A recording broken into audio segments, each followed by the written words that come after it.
Si Nix bilang anak, sobrang wala akong masasabi kasi lahat ginagawa niya lahat ng mga bagay na like bilang isang artista, isang hip-hop, kumbaga multi po si Nix, kaya niya po lahat i-manage lahat yung time.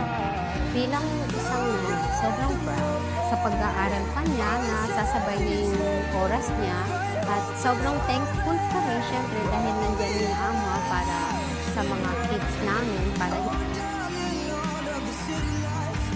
mahirapan sa school.